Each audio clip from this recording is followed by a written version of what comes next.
Hello. The Fall, legendary post-punk band led by the one and only Marky Smith. And this is my favourite Fall album, and one in which today's special guest plays a big part. Today we sit down with Paul Hanley, who was only a teenager when he joined the band as one of their drummers. We chat to Paul about the Fall, about his new band, about the brilliant books that he's written like this one, and everything in between. So if you're a fan of the Fall or just like a good chat about music, you'll enjoy this episode. Well, I've made the long trip over to Cheadle today to our interview location at Chiverton Tap. And I believe this is your local, Neil. It is. Well, local makes it sound as though I'm going to some old, smoky pub that's on a corner of a massive intersection. But this probably is my favourite bar. And certainly in Cheadle, maybe in all of South Manchester, actually. It's a lovely atmosphere, great selection of beer. It's a lovely little building. Used to be haberdashers. Before then was a toy shop, Gant's toy shop, where that's my brother-in-law lots worked. Apparently, yeah, we did. And it's a real treasure. It's been here 10 years. They've worked really hard to keep it going and did a great job during COVID. So yeah, and we're really, really grateful they've let us do today's filming upstairs. Yeah, absolutely. Well, I'm looking forward to the interview, so let's get cracking. Indeed. Right, we are delighted. 4 tracks good to welcome Paul Hanley. Welcome, Paul. Hello. I would shake your hand, but No. if anybody hasn't noticed, I broke my arm, and that's really for my family to remind you. I broke my arm. Paul is in many ways a sort of a cultural polymath now. He's author. I wonder where you were going with that, sorry. Yeah. 16 again. His book about Pete Shelley and Buzzcocks. I got in trouble when I interviewed Malcolm. They like to call him the Buzzcocks. Is no definite article. I really got in trouble for that. And his book, which I really enjoyed reading, Leave the Capital, about history of Manchester music, 13 recordings, and about how Manchester music studios helped the evolution of Manchester music. And I really enjoyed them. And I haven't got the physical copy, but your book about hex induction hour, I think, illustrates I think you have got a style, whether it's deliberate or not. Well, it is actually, yeah.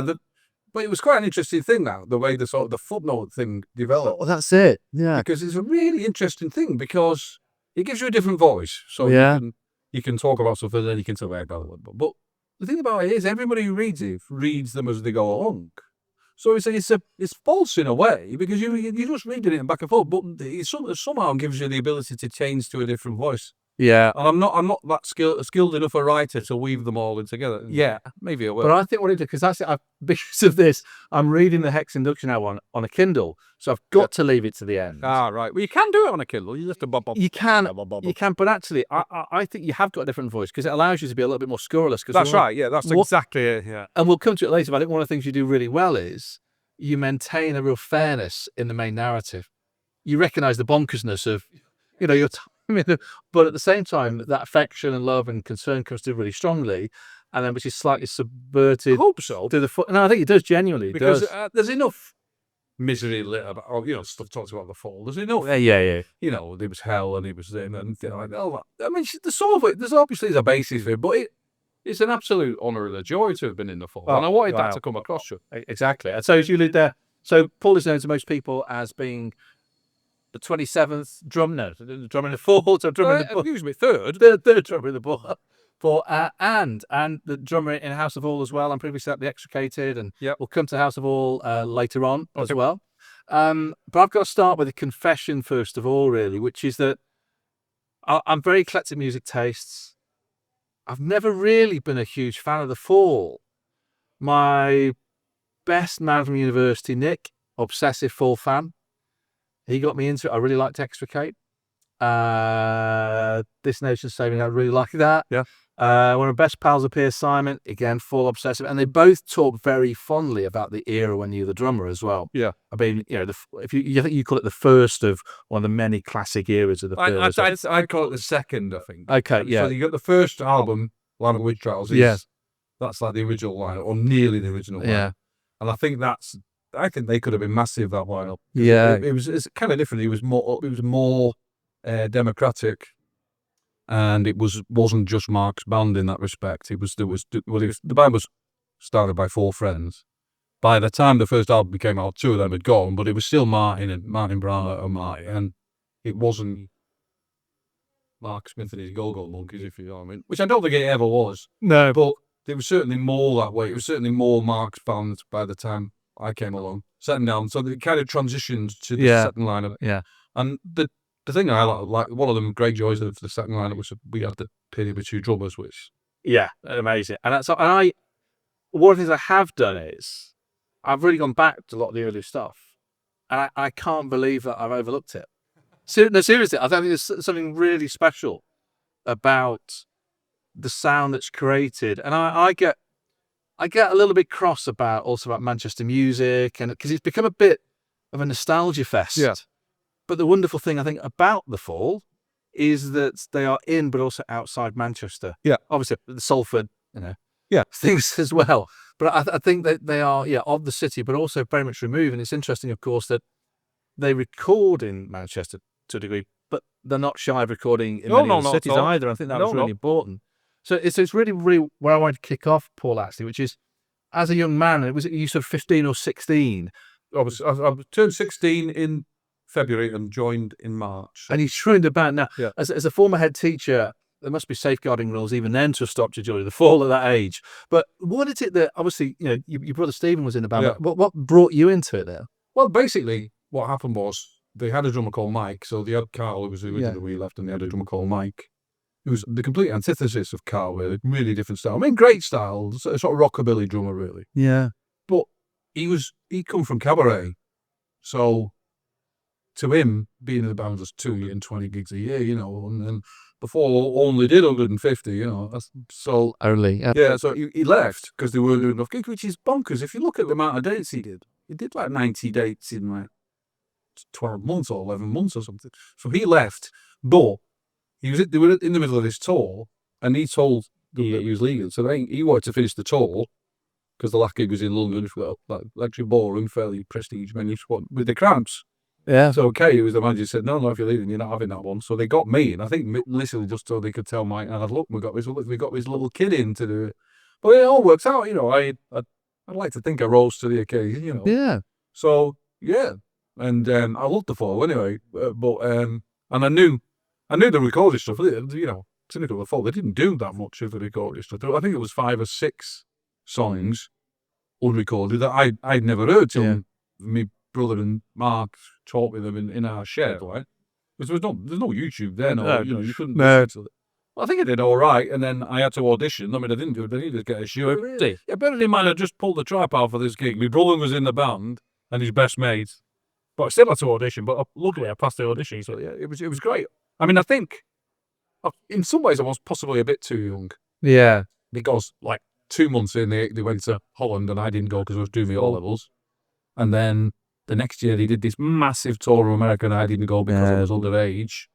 So, it was, in some ways, it was great that they had the faith in me, really. I mean, people talk a lot about Mark, and I'm sure I'm as guilty of that, but anyway, he kind of took me under his wing, really, and I joined, and it was him and Kay, they were sort of in charge, and one of the first things they said was, if you join the Fall, you're going to have to do your A-levels. You're not leaving school at 16 just to be Really? sweaty oik in a band. Yeah, you need to do your A-levels, which I wasn't pretty pleased about at the time, but I always take any opportunity to thank them because I got my A-levels and I had a great love of English, and it kind of paid off for me. Of course, yeah. Yeah. That's incredible, really. That because there's a degree of maturity and empathy and awareness on their part, rather than look, you believe during the band, that's got to be it. It's the band or nothing. I mean, there's so many bands that. Well, it was in a lot of ways. Yeah. It was you kind of your life then. Yeah. I've talked about this with a lot of people, but music was so important. I mean, it's just so ridiculously, waking up on quit the enemies out, that's your day gone, Yeah. and all that, just obsessed with music all the time. I wasn't interested in football. There was hardly any TV on. No. There wasn't playing video games or anything. It was just me and my friends, and pretty much everyone I knew was just obsessed with music all the time. So who are the drummers who influenced you then? Well, John Marr was a massive influence on me at Bushcraft. He went to the same school as me. He left Beans at 16 to join Buzzcocks. Did he? I left Beans at 16 to join the Fall. So he was, and not just that, his style. Well, there was three drum. There was Joy Division, the Fall, and Buzzcocks, all contemporaries. All when I was 15, 14, I loved all three of them. I mean, Buzzcocks were kind of my favourite. Yeah. But and the three drummers were just such a massive influence on me. Carl Burns, who I eventually ended up playing with, brilliant, absolutely brilliant, instinctive, really unusual sort of ideas, and never did the same thing twice. And then there was Steve Morris, Ewan drum machine, absolute genius drummer. The thing about Steve Morris is he always looked dead uncomfortable, you know. And he did. He looked like he was knackered about to fall over, but then you heard him. It was just pristine, fabulous drumming. And then, so then John Marlin's in my semi first as a drummer, and as just like he looked great. And he was in my favourite band, so I couldn't really go wrong. Well, yeah, what an influence as well. Yeah, I do. And obviously, you joined a band with your brother, and there's all sorts of stuff in the press. There will be full, bloody Manchester brothers in bands at the moment. This is an Oasis-free zone. How did that work? That dynamic for the two of you? I mean, for your relationship, but also within the rest of the band as well. Well, I was Steve's little brother, but I was also Mark Riley's little brother and Craig's little brother. I was the little brother, and I mean to tell you, I'm 61 now. I'm still the little brother. Whenever we leave, it's that dynamic never went anywhere. Yeah, I mean, Mark was a bit different. Mark was a bit more avuncular, I suppose. It's amazing to think about it now. He was 7 years old, but he was like a generation above me. Mark Smith. He was like, as I say, like your uncle or your guardian in some respects. But he wasn't that old. It wasn't a massive difference. But it was seen that way to me. But yeah, that was my guy. I mean, whenever you join a band, the dynamic is, or join anything, or join a firm, or join anywhere. For the first year, you keep your gob shut and sit in the background and keep your head down. And that was pretty much what I did. Yeah. And were you then, obviously, I think we talked before about the writing process within the band and credits, which is well documented about, let's call it interesting. Yes. From your point of view, what was that creative process like? I mean, you've read lots about things we just invented on the spot and sound checks and then turned into songs.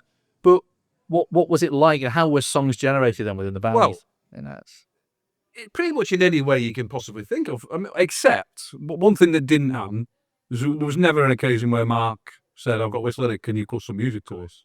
No, absolutely. Okay, right. So I mean, but I joined the mates, Mark Riley and Craig were the main songwriters. Yeah. They had a kind of Leonard and McCartney thing going on, sort of. So then I didn't really know which one we would come up with it first. Yeah. And then obviously Steve got more into the writing. I didn't really, but you can't, the thing about being a drummer in a band, if you're going to write a song, you've got to tell someone what to play. And it wasn't until when we got two drummers, I started playing a bit of keyboards, and then I started getting a bit more involved in the writing. But I was never massively involved in the writing while I was in the Fall, because I was a little brother and I was just sat on the back.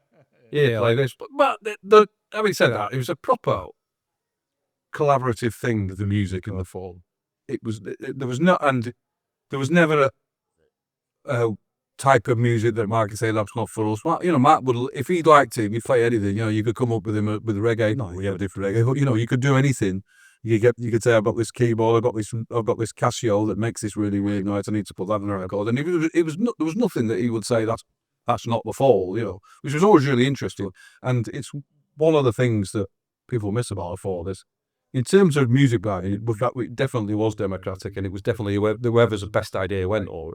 Right, that's fascinating. Yeah. And one of the things you've talked before about is quite often when you went on tour, you were playing the next album. Yes. And it must be intriguing to see how the audience responds to that. I remember reading interviews with the very different genre members of Genesis when they took the Lamb Lies Down on Broadway on tour to America. And I thought, what the hell is this? Which you think anyway, even having listened to it. So how did you find the audiences responded to you? Well, I think it's hard luck if you don't like it. It wasn't. They did get the old person shouting out for old ones, but never really realistically thinking it was going to happen. People shout out for something for the first album, and there wasn't a cat else chance of us playing something from the first album when I was in the band. I mean, we were 3 albums in then. There was no way we were going back 2 albums to put a place for. I mean, the odd time you do, but then never because it was requested. I think people just accepted it because that's what the Fall did, And it's not like there was a period when they didn't do that. They did that.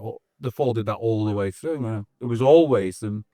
Not exclusively. So you maybe play, you'd have an album out, you maybe play 2 or 3 off 3 or 4, or then 5 or 6 off an album, which makes it incredibly exciting to be on stage with that, and it gives you a lot of scope for developing songs. Yeah. But yeah, it was just the way it is. I mean, you could shout me away. You weren't going to turn the fall into a greatest hits band in a million years. No. And I think we alluded to before, one of the things that does come across, and all you've said or written, it's just, in spite of the insanity of elements of it, how fond you are and actually how balanced and recognise what an amazing experience it was for a young person to be thrust into that and how creative environment as well. Yeah. I suppose what was the particular highlight for you then within the band? I mean, just the tour. I mean, just the sheer scope of the stuff we did. I mean, we did work with Michael Clark, the ballet dancer. Yeah. And we did gigs all over the world. We did the Australian tour, which was an amazing experience. We played at the birthday party in England. We played with New Order, Smiths. Played with it was just like the whole thing. But it was. I don't know, because fun is the wrong word when you talk about the fall. It's like saying running a marathon isn't fun, is it? No. But it's very, very, very fulfilling, very, very satisfying thing to do. And that was always the thing with it. There was always a work ethic there, which, although it made it sometimes more difficult, it was a very satisfying thing to do to be. Well, you're so prolific. Yeah. As well as the live gigs as well. Yeah, that was it. And there was never time to go, we're not playing this again, That never happened ever. It was just an absolute pleasure to play all of it. But I had nothing to compare with it. I don't know. It was only after I came out of the fall, and even years later, that I realised it was a pretty different experience to a lot of bands, That kind of hedonism and that being like a 5-year-old, it didn't really impinge on the fall. I'm not saying that we were all sat around drinking milk. Oh, I did drink a bit of milk back then, but no, it was the music was a thing, but it wasn't let's go out on tour to go, get off our heads up. Well, it's funny because having read various other biographies of musicians of that era, that does come up. Yes, that's really strongly, but it doesn't in what I've read about the fall, and that aesthetic seems to be quite different. Yes, and I mean, you alluded to some of the bands that were in Manchester at the time. Was there any sense of community? Did you feel part of something? Was there an interaction, or were you sitting on someone's session, or your pals with some of the other musicians? Smith really tried to discourage that. Yeah, okay. He did. He didn't like the idea of the fall being just kind of a melange of bands that were all the same, And there was a bit of rivalry amongst the rest of the bands. I mean, early on, I think Buzzcocks did the fall, and Joy was a massive favour. Yeah, took them down to London to support, and there was definitely something. There was a thing called the Musician Collective, which was this thing that they've started up where bands, as it sounds, bands got together and you could get better venues and you could make sure that they got a fee and things like that. So there was something in that. But obviously, Lionel always goes, the thing is, just young people, Well, most of the people, you forget just how young you were, these people, and, people are young and daft, aren't they? Yeah. But I don't say there was a massive community in that respect. I think Factory was a bit of a community. But again, Mark was kind of a pain to keep that a slightly arm's length. Yeah, he didn't like that. He didn't, one thing he didn't like, we didn't like people who said they'll have the fall. That was that's always a barrier to making friends, isn't it? That's what all marketing teams strive for, isn't it? Let's pull people off our products. You'll say that as well. So you see, your departure for the band has been well documented. Obviously, some incident over missing kit and that. But one of the things I've always been interested with musicians is what happens. And this sounds very dramatic when the music stops, when people leave, if like a band. And obviously, you went off and worked with other bands and have done still to this day. But when was the point when you thought, I'd like to look at something else in life that wasn't being a professional musician? Well, what happened was, I mean, my wisdom, about 1984, I thought, I've been in the band 4 years by then, and I sort of thought, this is never going to be my band. But which is fair enough, Yeah. I'd like to have a go in the band where I was much a part with me and a couple of my mates. I mean, which was stupid, really. I mean, I can see it now that I was in the fall. What was the matter with me? You're in one of the great bands. Yeah. It's not going to get any better than this. It's certainly not going to be the better band. But we tried it and it didn't really get anywhere. But and then that took a couple of years. And then around that time, I got married and we were going to start a family. So I never wanted it to be that I'd be relying on something as fickle as that to go a family with. So and I don't regret that at all. It was great, and I did that. I just retired last year, so I did 36, 7 years in my chosen profession. But towards later on, it was great to get back in a band, and that's a really good thing now. When talking about it with the people when bands reform or when you start again, and it's not your whole life. That's a completely different dynamic to when it is. You know, it's and it's a very liberating thing, I think, to just say I'm going to be in a band because I want to be in a band. Yeah. I'm not relying on it for the bus fare to work or anything. This is, you know, I'm going to do it because I want to do it. Which isn't to say you should do it for nothing. I think there's a big problem now with bands.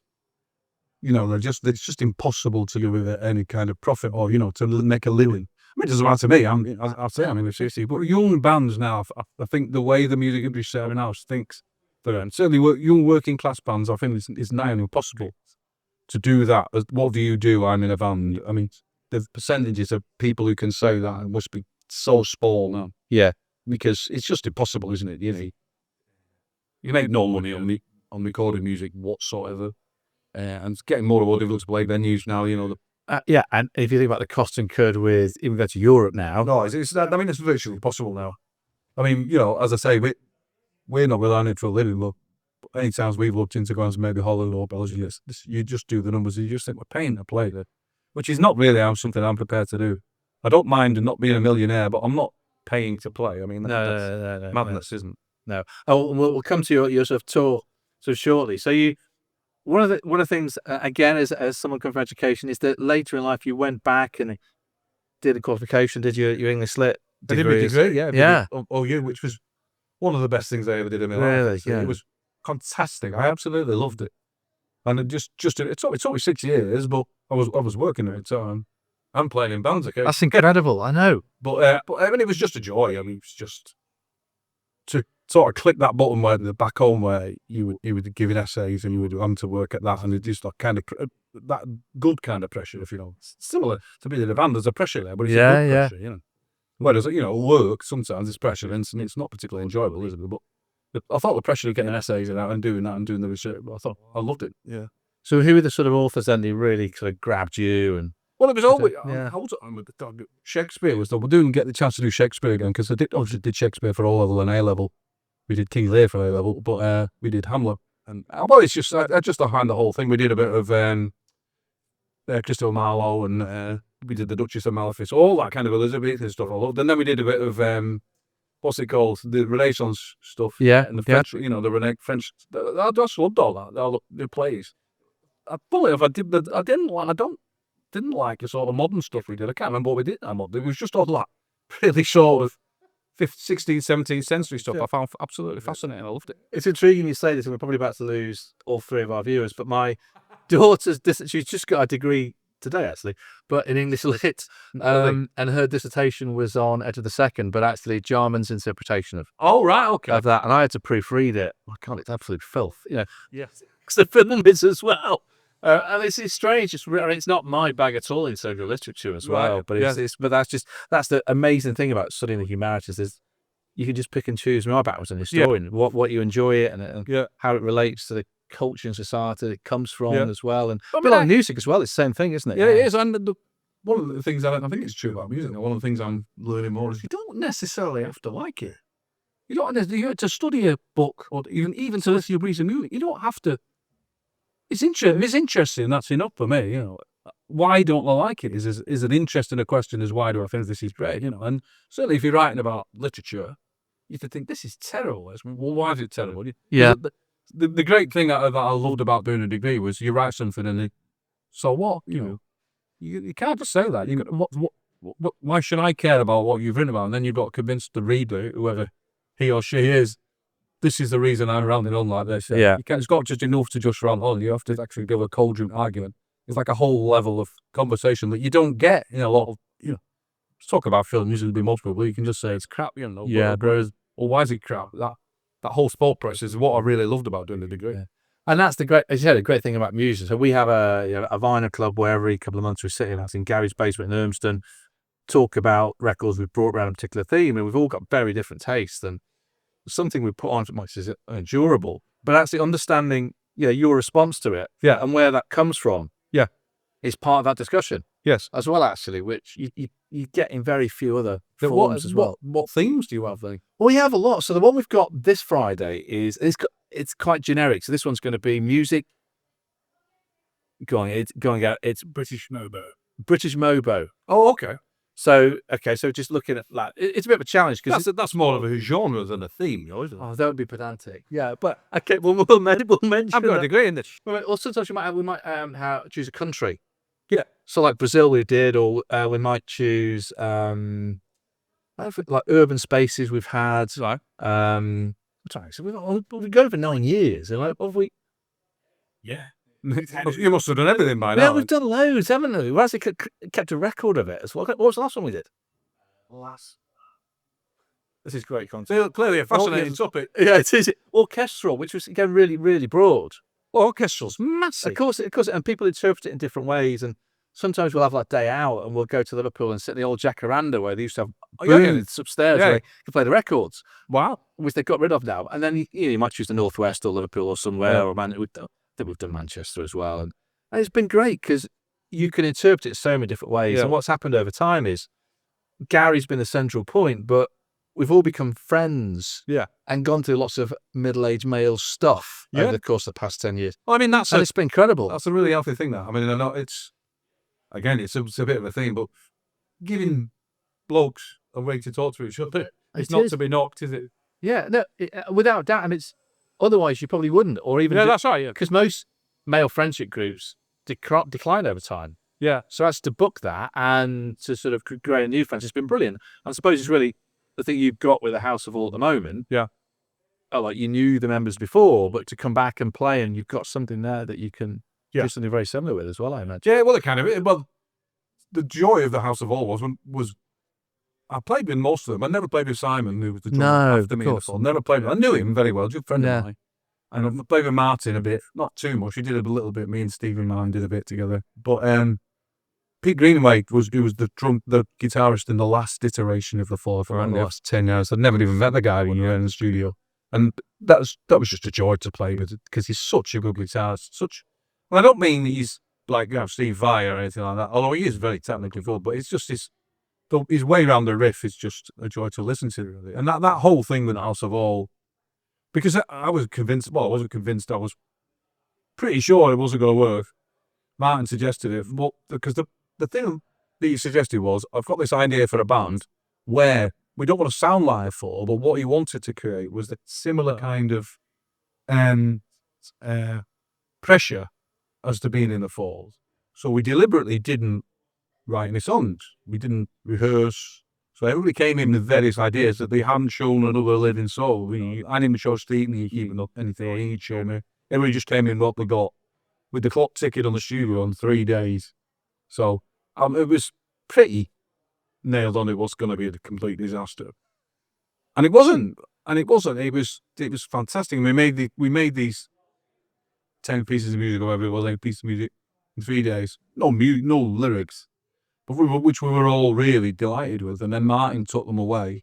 Okay. Put the singing on the top and the lyric, and then it came back and it was just like, well, this is fantastic, isn't it? Let's do that again. Yeah. And then again, I was thinking, well, we can't catch lightning in the ball twice. Well, then we've done it 3 times out. Yeah. So there must be doing something right, and I think there's something in that, because I don't think there's anything less conducive to creativeness than an endless time. I think it's just the complete enemy of getting in. If you say you've got 6 months to write and make a record, it'll take you 8. Whereas if you say you've got 3 days, well, that's it. Well, we're going to look bloody idiots if we won't go here with nothing. So you just do it. That's it.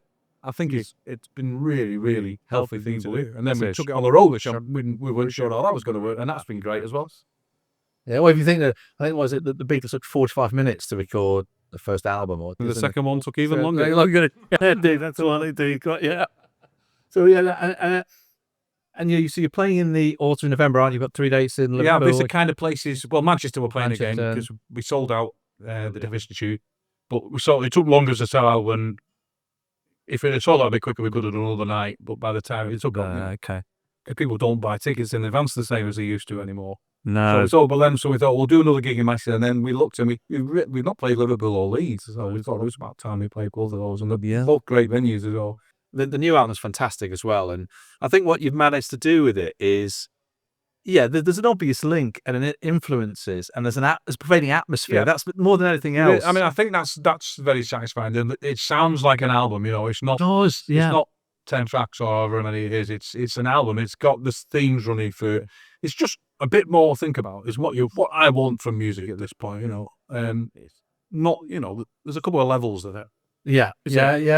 And it's sufficiently different from anything that's gone before. So no, we can really say it's just a replication of the fall, etc. So pointless, wouldn't it? it's different again. And so that's, if you haven't got that, it's on Bandcamp. I got my email saying it's coming through this week, hopefully. So, but it's great. That's a great thing. Download it on Bandcamp, support loads of bands, Yes. which we've done before as well, which is really good. I mean, it is on Spotify. I know, yeah. But we could. I'm sure we could rant and rave about the way Spotify's put together. Come here. Yeah, and you won't be able to retire on that. But no. I mean, I'm sure I'm preaching to the choir, but I mean, as a setup, I mean, he is absolutely brilliant, isn't it? But it stinks. And the thing I find difficult also, I can never think of what to bloody play on it because it's just all there. It's like I've got, it's like going into a restaurant and saying how many things we got on the menu. 70 million. Well, how the hell am I supposed to pick? I know. No. And it's funny how it's a quantum leap from. Even though when you had iTunes, I plugged in my old computer this week, and I found I had loads of albums I'd downloaded, from Apple, and it was far more satisfying. Just because it's there, I've got the albums there. Even just clicking in a few rather than just putting on Spotify, as you said. Something like that. There's too much choice here as well. I mean, you can see that people have missed. There's a certain element of record buying that people have missed because vinyls come back because there's a reason for that, isn't there? I mean, I know some of it's altruistic and people want to actually pay some money towards them, but there's something about a physical object. That's the weird thing is that CDs are coming back now. Because I think people just thought, these albums are a bit pricey. Yeah, there's some other way of buying a physical object that's a bit cheap. Yeah. I know, that can't read what's on the sleeve. What we have done though, we've missed, as is a really important and interesting part of your post-fall career, which is your writing career. Because I think, it's a talent that clearly has been, I don't know whether you wrote when you were in the fall or when you were younger, but not really, no. But you've been really prolific here, but they're just great books and they're fascinating as well. And so I think that was the first one, was it? So that was the first one I did. That was the one I had in my back pocket, like that. So what drew you then to write? Right, well, I did. What happened was, I did my degree, and one of the things I had to do was a piece of creative writing. So the firm I work for is they make bits for cars, and they're based in Detroit, in the US. And I used to have to go to Detroit quite a lot. And the thing about that is you go for 2 weeks, you got a weekend where there's just nothing to do. And the Who were playing in Detroit at the Red Wings ice hockey arena. So I thought I'll go on to that. And I bought my ticket. And then it was brilliant. And I thought I'll write about that because what was interesting, it was then I had an assignment to write about something I'd done or been to. So I thought, well, I'll write about that for the degree. And I was really pleased with the piece, so you got a good mark. So then I gave it to Louder Than Words, or Louder Than War, sorry. Yeah, he said John Robb, and they printed it. And so then Root, to publish my Buzz book, Big Root, said they really liked it. Did they have any, ever got any influence? And I'd had an idea to write about Manchester studios. Okay, yeah. But just, it wasn't much more than that, really. Yeah. It was just, there's some really interesting studios in Manchester, and I'd like to do a book that covers them all. So it was Revolution, there was Arrow, there was the one in Rochdale, whose name escapes me. Cargo, yeah. Sorry, John. Cargo. So I thought that'd be interesting, obviously Strawberry. But then when I looked into it, there was Strawberry and Pluto, who were both built by people who've been in the beat boom of... Yeah. And the fact that they built studios in Manchester when nobody else was building studios in Manchester, I thought that's a really interesting story. And then the fact that their studios then became the places where New Order and the Smiths and the Fall recorded, and Buzzcocks. I thought, well, that's a proper story. And then I researched it, and it was really satisfying to do that. And that wasn't, because that's a great thing, when you start writing, and then about some point you realise what you're actually writing about. Yeah. And that's just fabulous. And so that's the book it became, and it became the story of Strawberry and Pluto. Yeah. And I think what comes to us really strongly is how that growth of the studios, which probably didn't really exist before, is so inextricably linked to the emergence of Manchester music. Yes, There's definitely. that mutual investment there, isn't there, as there well? is. And the idea of giving something back is, I think, it's massive. I think it's certainly not unique to Manchester, but I think it's a really big thing. You look at that, the club, the band, New Order didn't have to build a club, but it cost them a few bob. Yeah. And there's Battery, and there's and Mick Hucknall, he built a big bar. He had a big Barcelona, yeah. So that idea that Manchester bands have given back, where there's not necessarily Liverpool's dancing, because and one of the things to talk about in the book, the Beatles didn't build Apple in Liverpool, did they? No. They built it on Savile Row, which is like the richest street in the richest city in the world at that time, I think. So they didn't do that, and I think it's significant that they did that. Since he said, they were Eric Stewart out of the Mindbenders, and Greg Gilmour, who was like genius songwriter, and then they built that studio, which is and then Pluto was two of Herman's Hermits. Yeah. So it's a very neat story, and then it all feeds in, because then you look at the bands that are recorded there, and you've got, as I say, The Fall, Buzzcocks, Joy Division, The Smiths, Stone Roses, even The Clash recorded there. So then becomes a story to tell, where you can do discrete little stories that all build into this one big art. Well, that's the plan anyway. You'll have to read it and tell me. No, he does. I did have exactly Malcolm Garrett recommended it.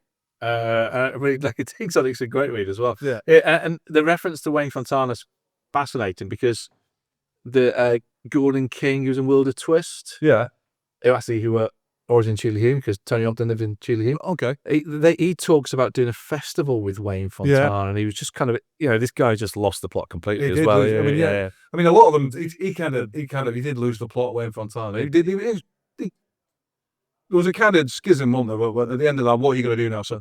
Peter Noon, Freddie Garrett, Wayne Fontana, kind of like more cabaret, which you've got to put a loaf on the table. That's fair enough. And then, Eric Stewart and they went more into studio and became 10cc.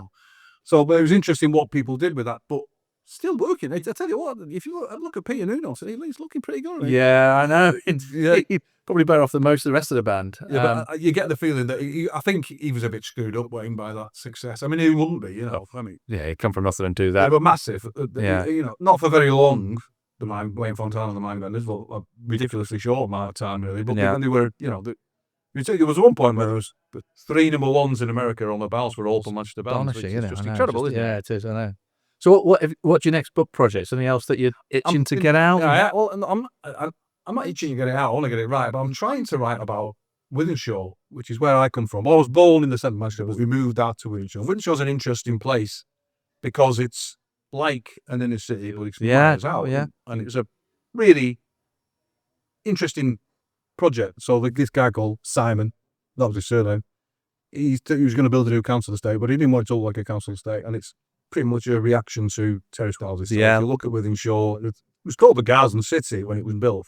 But that's an interesting, so it was still very working class, still very poor, but it was a massive park, there was grass everywhere. It was like, I remember my brother, when we moved from Plymouth Grove, and my brother talked about it, we went out to see it, and they went to Wythenshawe Park. They went down to see the council house. 2 toilets, gardens front and back. I mean, I don't think my brother Harry had seen a blade of grass by this point in Plymouth Grove. And we went to Wythenshawe Park, and he said it was like Disneyland. Not that you don't know much about Disneyland, but it's like this massive expanse. And it's, what a gift to a city. They gave that. So the Tattons, who owned Wythenshawe originally, landed gentry, ended up, they sold a lot of their land to the council to build this estate, but they gave the park to the council and said, "Want the proviso is you've got to keep this as a park." And and then the people that came from that, so Johnny Marr came from there, and lots of people came. Wayne Rooney, Jesus, Marcus Rashford, Billy Duffy, I think Billy Duffy and Dad and my dad were good friends. They used to drink in the Gardener's Arms. But so I'd like to tell the story of that and about what makes Wythenshawe unique in some ways. It'd be a bit of a later love for me, but it's taken a while. I'm not in a rush. No. The process of writing it is as much of a joy. Indeed. And obviously the podcast that you're doing with your brother Stephen as well, which is absolutely fantastic. You've got to listen to it. Is that rare combination of something that's really intelligently put together. You both really love doing it. It's really funny as well. But you learn something new about music and even about stories and people you probably hadn't weren't aware of. Well, that's the idea. I mean, the idea you need something to hang the podcast on, so it is ostensibly about the fall, and it is.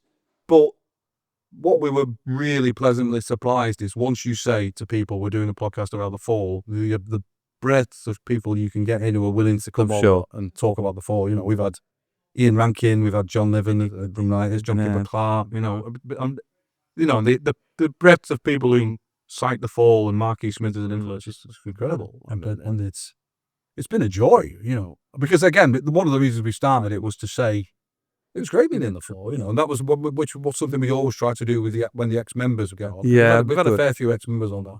There's a fair few members too, I won't.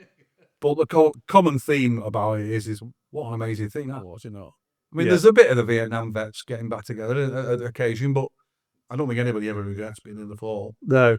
When we talked earlier about the episode with Marcia Schofield, it's a really good example of that 1,000-yard stare, and you just got to get out. Yeah. And the PTSD, but actually, when you look back and think, I was glad I did it. Yeah, definitely. In spite of everything they were doing, I'm glad I did. I mean, what a career she had, Marcia. She went on to be a doctor. I know. Well, I've really realised that she specialised in pain management, so I was hoping probably in touch with her actually. Go because I'm struggling. I mean, there's so much more we could talk about, Paul. But the last thing, and we do ask this of everyone: can you remember the very first record that you bought, either a 7-inch or an album? I'm afraid I can, yeah. And even where you bought it from. Yeah. And what I would say is don't worry about it being particularly cool, because we've no had some shockers, actually. There's no chance of that. The first record I bought, I got Rock Follies of 77 for Christmas, which was a TV show. Yeah. Rock Follies. Ruben Lenska. Buzzcott's got my name. It was from a review Of course it was, But I got that for Christmas. But the first record I went out on my own with me and a couple of mates, we went to Stretford, Arndale. Yeah. And there was a record shop in there. I can't remember the name of the actual record shop, and it was No One Is Innocent / My Way by the Sex Pistols with Ronnie Biggs, which is absolute. I was going to swear at this, but I'm not sure if I'm allowed to swear. You can do it, fine. No one's watching, but yes, it's a terrible record. It's terrible musically. It's awful. And I bought that because one of the things I talk about in the Buzzcocks book is this idea that in 1976 everybody who was in a band said this is year zero, I mean, of all the records I could have bought, for me, it must have been a very compelling argument for me to fall for that rubbish. And I bought that. Peer pressure, teenagers. Rotten. It's funny because I think the Pistols I've really struggled with. Yeah. It actually is. I mean, you look at Buzzcocks, musically and culturally, and what they were as a band, and then the cartoon band. Actually, well, yes, the Pistols. I don't think you can argue with that, but I think it struggles to make a convincing argument that Nevermind the Bollocks isn't a great LP. I could be obtuse about most things, yeah. But I thought, I know it's controversial. I thought the Danny Boyle series probably got it about right. Actually, I really enjoyed that Danny Boyle series. I thought it was great, and I've read a fair bit about the Sex Pistols, including Steve Jones' books. Well, Steve Jones' book is incredible. Yeah, if you like the TV series, that's like a cartoon version of his book. His book is, as an author, he has got absolutely no sense of, I'm going to make myself look good here, which makes it the complete polar opposite of either of John Lydon's books, where he spends the whole time saying what a genius he was all the time, and this is why I was right. Whereas Steve Jones, he's got no filter, has he? He gets this story out, and he's got no filter whatsoever, and there's never an occasion where he tells something to make himself look good. Yeah. It's an incredible book. And he was right for making the series, but I enjoyed the series. Like I say, it was a bit of a cartoon, but then, like you say, they're a bit of a cartoon band. They were as well. But great, honestly, it's been a real pleasure to meet you, Paul. We've spoke for hours, and it's so enlightening. And you've had an amazing career, and it's just amazing still making music, writing, and doing the podcast. And if you haven't bought the books, bought the record, listened to the podcast, you're missing out. So make sure you do it. Cheers. Thanks very much. Thank you.